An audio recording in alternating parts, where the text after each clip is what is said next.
Suatu ketika ada seorang gadis kecil. Suatu ketika ayahnya yang kaya menikah dengan ibu tiri yang jahat. Dia menetap di rumah bersama kedua putrinya. Mereka cantik dan berwajah putih, tapi jahat dan kejam di hati. Dan kemudian tibalah saat yang sulit bagi gadis malang itu. Dari pagi hingga larut malam, mereka memaksanya melakukan pekerjaan kotor, mengangkut air, memanaskan kompor, memasak makanan, mencuci piring, dan mencuci pakaian. Dan di samping itu, saudara tiri melakukan yang terbaik untuk membuatnya kesal sebanyak mungkin. Mereka mengejeknya, menuangkan kacang polong dan gandum ke abu, dan dia harus duduk dan mengambilnya. Di malam hari, ketika dia lelah bekerja, dia harus pergi tidur bukan di tempat tidur, tetapi di lantai di sebelah kompor. Dan karena dia selalu dalam abu, debu dan kotor, saudara perempuannya memanggilnya Cinderella. Tetapi kemudian pada suatu hari raja memulai pesta, yang seharusnya berlangsung selama 3 hari penuh, dan memanggil semua gadis cantik di negara itu ke pesta itu sehingga putranya dapat memilih pengantin untuk dirinya sendiri. Ketika dua saudara perempuan yang disebutkan itu mengetahui bahwa mereka juga dapat datang ke pesta itu, mereka langsung mulai berdandan dan bersolek. Cinderella juga ingin pergi menari, tetapi ibu tirinya tidak mengizinkannya pergi, karena dia tidak punya baju atau sepatu, dan dia kotor. Dan kemudian ibu tiri yang jahat menuangkan semangkuk gandum ke abu, dan berkata bahwa jika Cinderella mengumpulkannya dalam 2 jam, maka dia bisa pergi dengan saudara perempuannya. Cinderella pergi ke taman dan menangis. Dan kemudian 2 burung merpati putih terbang masuk, diikuti oleh kawanan burung yang berbeda. Mereka menukik di atas abu dan mulai mematuk, jadi mereka memilih semua biji-bijian dalam mangkuk. Dalam waktu kurang dari 1 jam, mereka menyelesaikan pekerjaan mereka, dan semua orang terbang kembali. Cinderella membawakan mangkuk untuk ibu tirinya, mulai bersukacita, berpikir bahwa dia bisa pergi ke pesta. Tapi ibu tirinya tidak mengizinkannya masuk. Dia membelakangi Cinderella dan bergegas bersama kedua putrinya ke pesta dansa. Ketika tidak ada yang tersisa di rumah, Cinderella duduk di lantai dan menangis dengan sedih.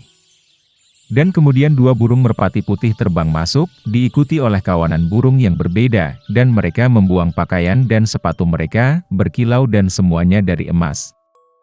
Dia dengan cepat mengenakan gaun ini dan mendatangi pengantin wanita. Mereka melihat saudara tiri dan ibu tirinya dan berpikir bahwa itu pasti putri yang aneh, dia sangat cantik dengan gaun emasnya. Tidak pernah terpikir oleh mereka bahwa itu adalah Cinderella. Pangeran keluar untuk menemuinya, meraih tangannya dan mereka mulai menari. Dan dia sangat menyukai Cinderella sehingga dia tidak ingin berdansa dengan gadis lain. Dia menari sampai malam dan akan kembali ke rumah, tetapi pangeran meminta untuk mengantarnya pergi.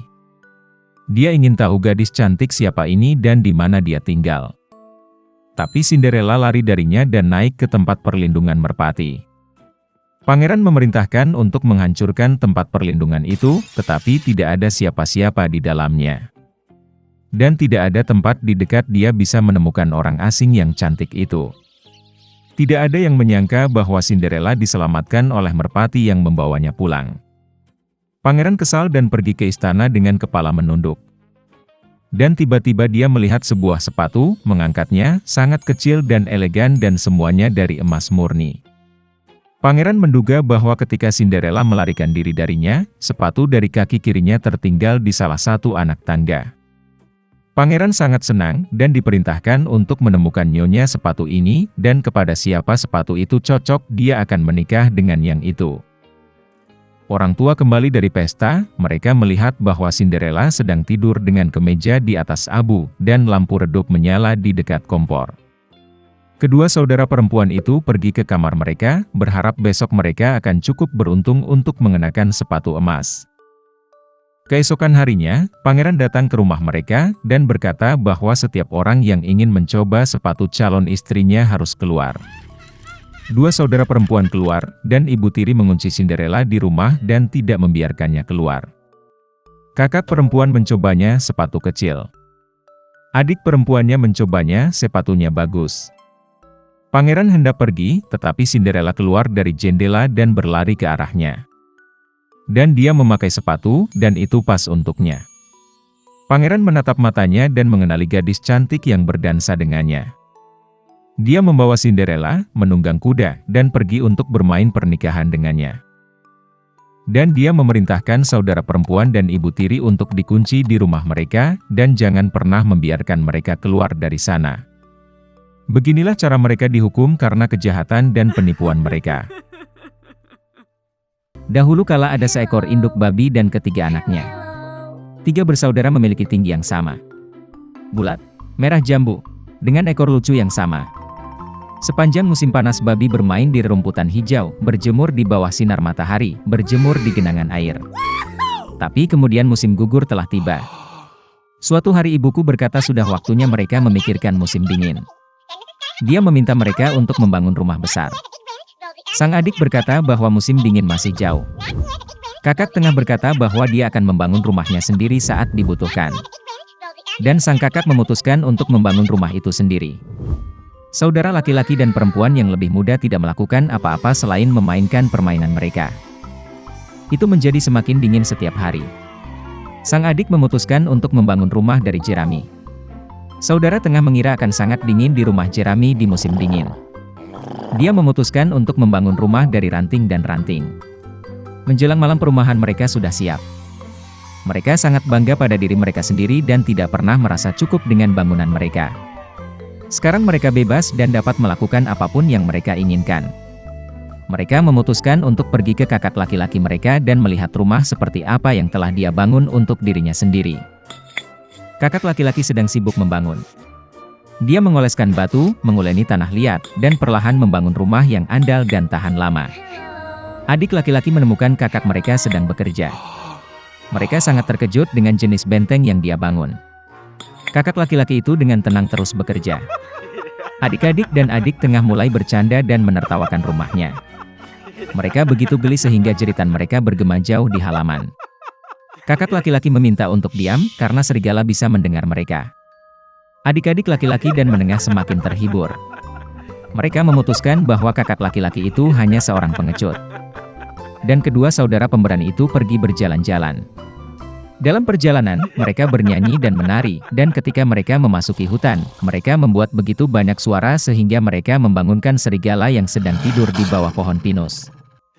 Serigala yang tidak puas dan lapar pergi ke tempat di mana jeritan dua babi bodoh itu datang. Saudara-saudara berjalan dengan riang dan berbicara tentang betapa mudahnya mereka menangani serigala. Dan tiba-tiba mereka melihat serigala hidup yang nyata. Dia berdiri di belakang pohon besar. Dia memiliki mata yang sangat jahat dan mulut bergigi besar. Saudara-saudara begitu ketakutan sehingga ekor mereka yang kurus gemetar dengan halus. Serigala bersiap untuk melompat, dia mengatupkan giginya dan mengedipkan mata kanannya. Anak-anak babi itu tiba-tiba tersadar dan, memekik melintasi hutan, bergegas melarikan diri.